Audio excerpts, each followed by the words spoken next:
ओम शांति। आज बाबा की 22 अप्रैल 2021 की वाणी है। बाबा कहता, मीठे बच्चे, बाप आए हैं भारत को सैल्वेज करने।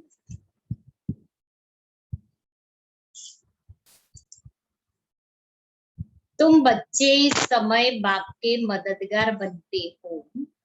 भारत ही प्राचीन खंड है। प्रश्न है, ऊंची मंजिल में रुकावट डालने वाली छोटी छोटी बातें कौन सी है? ऊंची मंजिल में रुकावट डालने वाली छोटी छोटी बातें कौन सी है? उत्तर, अगर जरा भी कोई शौक है, अनासक्त वृत्ति नहीं है, अच्छा पहनने खाने में बुद्धि भटकती रहती है, तो यह बातें ऊंची मंजिल पर पहुंचने में अटक डालती है, अर्थात रुकावट डालती है। इसलिए बाबा कहते, बच्चे बनवा हमें रहो। तुम्हें तो सब कुछ भूलना है। यह शरीर भी याद न रहे कि जब शरीर को ही भूलना है तो बाकी सबको याद करके क्या करे? भोजन भले अच्छा खाओ, लेकिन अनासक्त वृत्ति से। इसलिए बाबा ने कहा, जरा भी शौक, कौन सा? खाने का, पीने का, पहनने का, घूमने का, बहुत सारे शौक। तो बुद्धि सारा टाइम ये खाओ, वो खाओ, ये पहनो, ये लूं, ये चाहिए, वो चाहिए, ये अच्छा लगता है, मुझे ये बहुत पसंद है, ये मेरे को सूट करता है। जो आवश्यक है उतना जरूर करें। ओम शांति। बच्चों को ये समझाया है कि यह भारत ही अविनाशी खंड है और इसका असल नाम है ही भारत खंड। हिंदुस्तान नाम तो बाद में पड़ा है। भारत को कहा जाता है स्पिरिचुअल खंड। यह प्राचीन खंड है। नई दुनिया में जब भारत खंड था तो और कोई खंड थे नहीं। मुख्य है ही इस्लामी, बौद्धी और क्रिश्चियन। अभी तो बहुत खंड हो गए हैं। भारत अविनाशी खंड है, उसको ही स्वर्ग, हेवन कहते हैं। नई दुनिया में नया खंड एक भारत ही है। नई दुनिया रचने वाला है परमपिता परमात्मा, स्वर्ग का रचयिता हेवनली गॉडफादर। भारतवासी जानते हैं कि यह भारत अविनाशी खंड है। भारत का कभी विनाश नहीं होता है और पूरी दुनिया ही भारत खंड कहलाता है जब सत्युग होता है। भारत स्वर्ग था। जब कोई मरता है तो कहते हैं स्वर्ग पधारा।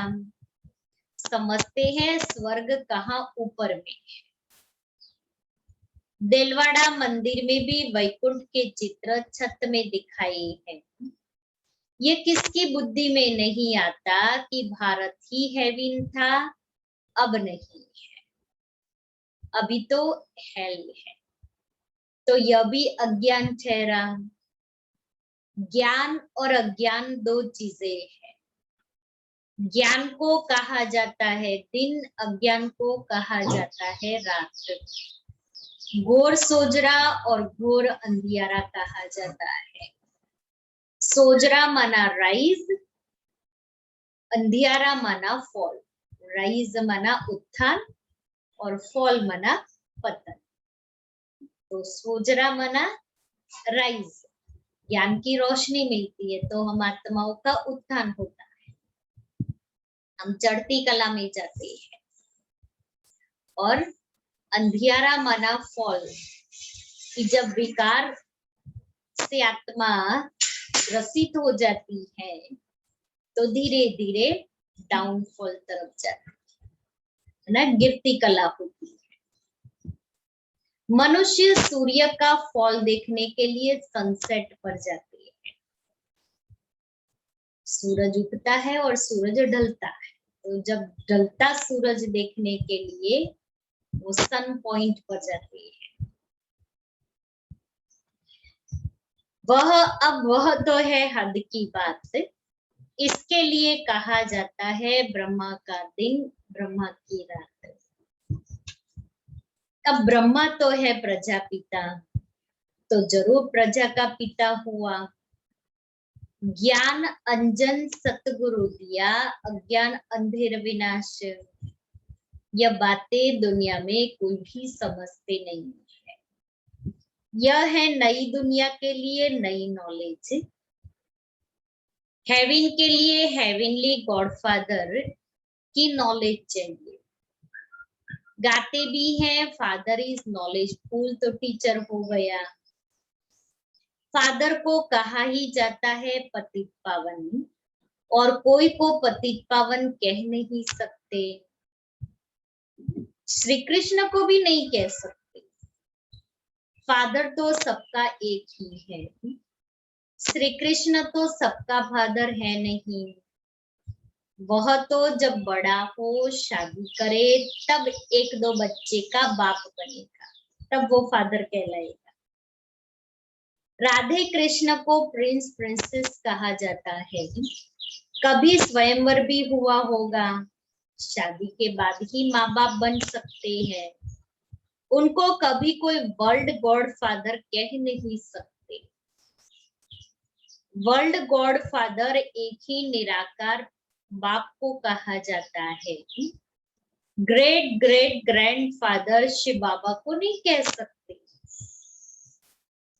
ग्रेट ग्रेट ग्रैंडफादर है प्रजापिता ब्रह्मा, उनसे बिरादरी निकलती है, इसलिए Prajapita Brahma great great grandfather.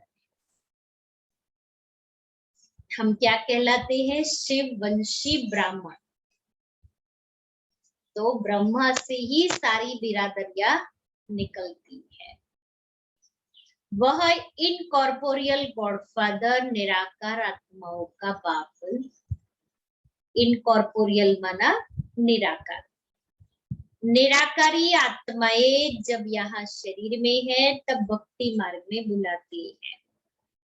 यह सब तुम नई बातें सुनते हो, यथार्थ रीति कोई भी शास्त्र में है नहीं। बाप कहते हैं मैं सम्मुख बैठ तुम बच्चों को समझाता हूँ, फिर यह सारा ज्ञान गुम हो जाता है। फिर जब बाप आए तब आकर यथार्थ ज्ञान सुनाए। बच्चों को ही सम्मुख समझाकर वर्षा देते हैं, फिर बाद में शास्त्र बनते हैं। यथार्थ तो बन न सके क्योंकि सच की दुनिया ही खत्म हो, झूठ खंड हो जाता है। तो झूठी चीज ही होगी क्योंकि उतरती कला ही होती है। सच से तो चढ़ती कला होती है। तो सच्चा बाप आकर के सच्चा ज्ञान दे करके सचखंड स्थापन कर रही है। इसलिए अभी हम सच्चाई के सत्यता के मार्ग पर चल करके अपनी चढ़ती कला कर रही है। भक्ति है रात, अंधियारे में ठोकरें खानी पड़ती है, माथा टेकते रहती है, ऐसा घोर अंधियारा है। मनुष्यों को तो कुछ भी पता नहीं रहता है, दर दर धक्के खाते रहते हैं, ऐसा घोर दर दर धक्के खाते रहते हैं। इस सूर्य का भी राइज और फॉल होता है जो बच्चे जाकर देखते हैं। अब तो तुम बच्चों को ज्ञान सूर्य का उदय होना देखना है। ज्ञान सूर्य का उदय होना देखना है। अभी ज्ञान सूर्य बाप इस सृष्टि पर आकर के अपना कार्य कर रहे हैं, तो अभी ज्ञान सूर्य बाप की प्रत्यक्षता कर रही है। और अंत में आखिरी बाप की प्रत्यक्षता हो ही जाएगी। राइज ऑफ भारत और डाउनफॉल ऑफ भारत। भारत ऐसे डूबता है जैसे सूर्य डूबता है, धीरे धीरे धीरे धीरे करते कैसे सूर्य अस्त होता है। तो भारत भी धीरे धीरे धीरे करते फिर नया भारत आएगा, परिवर्तन। सत्यनारायण की कथा में यह दिखाते हैं कि भारत का बेड़ा नीचे चला जाता है, फिर बाप आकर उनको सैल्वेज करते हैं। तुम इस भारत को फिर से सैल्वेज करते हो। शांति शांति ओम शांति शांति। अंतर मन में ज्योति जगा लो, होगा दूर अंधेरा।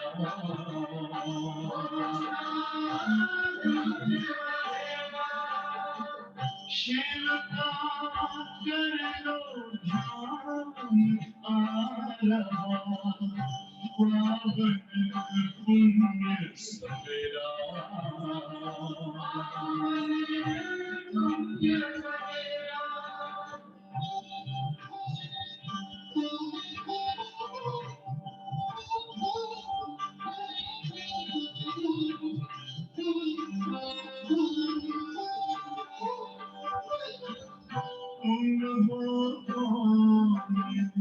कहाँ से आए अपने आप को जानो,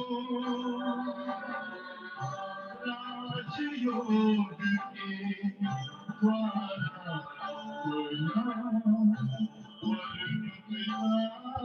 पहचानो। इसी राजपथ पर चलकर तुम पालो अपना बसेरा।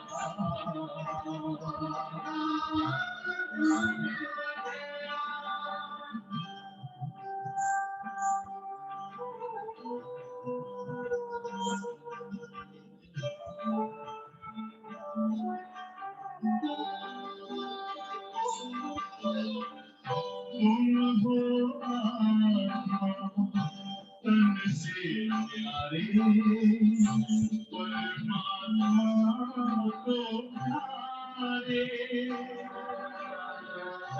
दिव्य गुणों को धारण करके योगी बनो दुलारे। ज्योति बिंदु ही तोड़ेगा ये माया मोह का घेरा।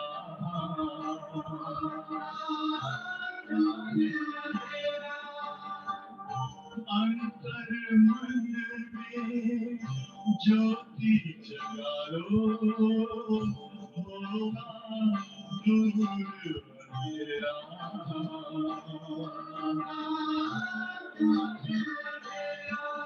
ओम शांति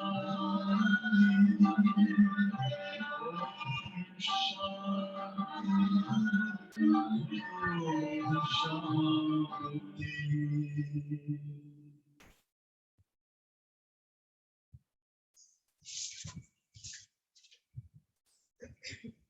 ओम शांति।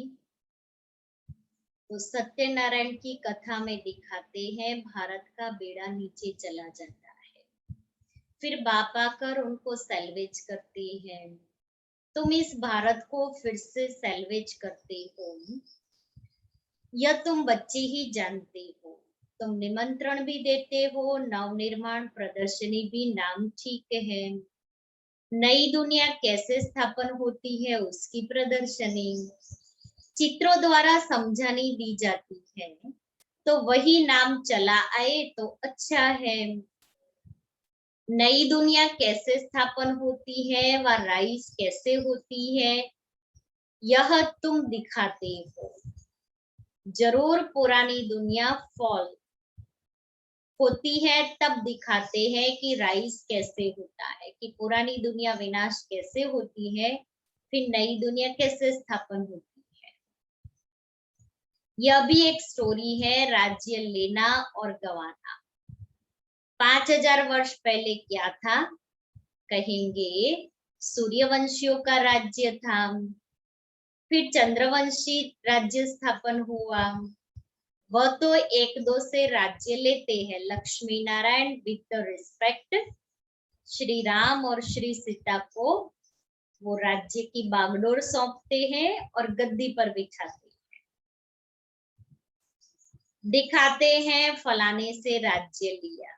वह कोई सीढ़ी नहीं समझते। यह तो बाप समझाते हैं कि तुम गोल्डन एज से सिल्वर एज में गए हो, सीढ़ी उतरते आए। यह 84 जन्मों की सीढ़ी है। सीढ़ी उतरनी होती है, फिर चढ़नी भी होती है। डाउनफॉल का भी राज समझाना होता है कि कैसे उत्थान और कैसे पतन होता है। भारत का डाउनफॉल कितना समय, राइज कितना समय। डाउनफॉल द्वापर कलयुग 2500 वर्ष और राइज सत्युग त्रेता 2500 वर्ष। फॉल एंड राइज ऑफ भारतवासी, विचार सागर मंथन करना होता है।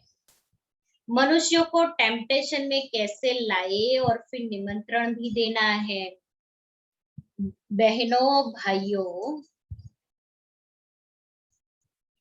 आकर समझो, बाप की महिमा तो पहले बतानी है। शिव बाबा की महिमा का एक बोर्ड होना चाहिए।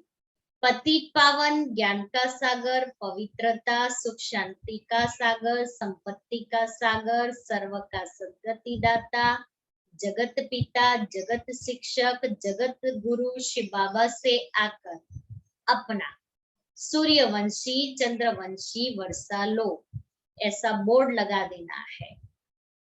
शिव बाबा की महिमा का बोर्ड लगा देना है। पतित पावन, ज्ञान सागर, पवित्रता, सुख शांति का सागर, संपत्ति का सागर, सर्व का सद्गति दाता, जगत पिता, जगत शिक्षक, जगत गुरु शिव बाबा से आकर अपना सूर्यवंशी चंद्रवंशी वर्षा लो, ऐसा बाबा कहता है। बोर्ड बना करके लगा दो अपने घर के बाहर, तो मनुष्यों को बाप का पता पड़े। बाप की और श्री कृष्ण की महिमा अलग अलग है। यह तुम बच्चों की बुद्धि में बैठा हुआ है। सर्विसेबल बच्चे जो हैं वे सारा दिन दौड़ा दौड़ी करते रहते, ऐसे ऐसे नहीं सर्विस में दौड़ा दौड़ी करते। अभी देखो तो इस एरिया में गए, अभी देखो तो दूसरे एरिया में गए, तो अलग अलग एरिया में सारा दिन सेवा करते रहेंगे। अपनी लौकिक सर्विस होते भी छुट्टी ले सर्विस में लग जाते हैं। यह है ही ईश्वरीय गवर्नमेंट। खास बच्चियां अगर ऐसी सर्विस में लग जाए तो बहुत नाम निकाल सकती है। सुना, आप सभी अपनी बच्चियों को इस रूहानी बेहद की सर्विस में लगा दो। सर्विसेबल बच्चों की पालना तो अच्छी रीति होती ही रहती है, क्योंकि शिव बाबा का भंडारा भरपूर है। जिस भंडारे से खाया वह भंडारा भरपूर, काल कंटक दूर। कहते ना, शिव भोलेनाथ का भंडारा भरपूर, काल कंटक दूर। तो शिव बाबा भोलेनाथ के भंडारे से पालना लिया, खाया पिया, तो बाबा कहता है भरपूर होता रहेगा, चिंता नहीं करनी है। तुम हो शिववंशी, हम है शिववंशी ब्राह्मण। वह रचता है, यह रचना है। बाबुल नाम बहुत मीठा है। बाबुल माना पिता, हिंदी में बाबुल भी कहते हैं पिता को। शिव साजन भी तो है ना, पिता भी है बाबुल भी है तो साजन भी है। बाबा से सर्व संबंधों का अनुभव किया है कि बाबा कैसे हमारा बाबा, हमारा पिता है, कैसे टीचर, सतगुरु है, हमारा फ्रेंड है, हमारा साजन है, हमारा भाई है, बहन है। तो हमारे सारे संबंध बाबा से, सर्व संबंधों का मुझे बाबा से अनुभव करना है। तो उसमें साजन का भी अनुभव करना है। बड़ी दीदी थी ना, वो कुमारियों को, जो कुमारिया सेंटर में सर्विस के लिए जाती थी, तो बड़ी दीदी कुमारियों को विशेष कहती थी कि बाबा से सर्व संबंधों का अनुभव करना है, और उसमें भी विशेष साजन का अनुभव करना है। अगर ये अनुभव नहीं किया तो बुद्धि पुरानी दुनिया तरफ खींच के चली जाएगी। तो शिव बाबा हमारा मीठा बाबुल भी है तो मीठा साजन भी है। शिव बाबा की महिमा ही अलग है। निराकार अक्षर लिखने से समझते हैं कि उनका कोई आकार ही नहीं। मोस्ट बिलवेड मोस्ट शिव बाबा है, परम प्रिय तो लिखना ही है। बाप बोर्ड बनाते हैं या लिखत लिखते हैं तो परम प्रिय लिखना है, और हम बाबा को इंडिविजुअली लेटर लिखते हैं, अपने दिल की भावनाएं बाबा के सामने रखते हैं, तभी भी परम प्रिय बाबा, परम सखा बाबा,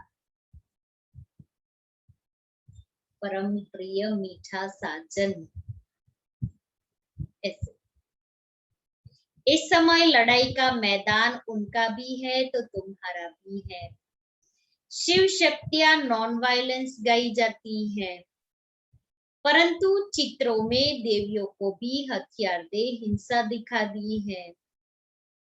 वास्तव में तुम योग अथवा याद के बल से विश्व की बादशाही लेते हो। हथियारों आदि की तो बात ही नहीं है। गंगा का प्रभाव बहुत है, बहुतों को साक्षात्कार भी होगा।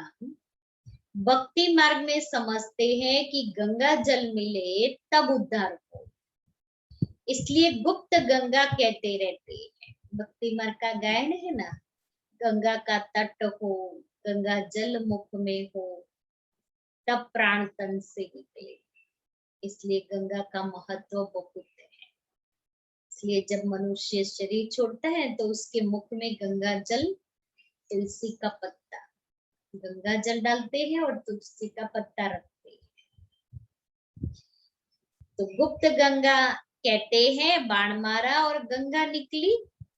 इसकी एक कहानी है भक्ति मार्ग की, महाभारत में जब भीष्म पितामह बाणों की शैया पर होते हैं, तभी उनको प्यास लगती है, तो कहते हैं मुझे पानी चाहिए, लेकिन डायरेक्ट गंगा का पानी चाहिए। तब अर्जुन बाण मारते हैं और बाण मारा धरती में और गंगा निकल आई, और जैसे ही वो गंगा निकली पानी की, वो सीधा, वो गंगा से जो फुहारा निकला ना, वो सीधा भीष्म पितामह के मुख में आता है। तो ये है भक्ति मार्ग की कहानी। लेकिन हम यहाँ डायरेक्ट शिव बाबा से, ज्ञान सागर से हम ज्ञान अमृत पीते हैं, और ज्ञान अमृत पी करके ज्ञान गंगाएं बनती है।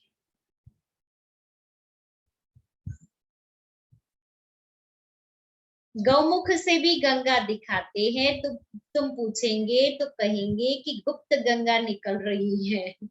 गौमुख से गुप्त गंगा निकल, अब गंगा नीचे बह रही है, गौमुख ऊपर है, तो वो गंगा का पानी ऊपर कैसे चढ़ेगा?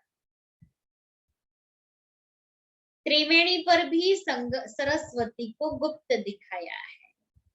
मनुष्यों ने तो बहुत बातें बना दी, यहाँ तो एक ही बात है, सिर्फ अलफ, बस अलफ को याद करना है। अल्लाह आकर बहिष्ठ स्थापन करते हैं, खुदा हेविन स्थापन करते हैं, सिर्फ ईश्वर स्वर्ग स्थापन करते हैं। वास्तव में ईश्वर तो एक है, यह तो अपनी अपनी भाषा में भिन्न भिन्न नाम रख दिए हैं, परंतु यह समझते हैं कि अल्लाह से जरूर स्वर्ग की बादशाही मिलेगी।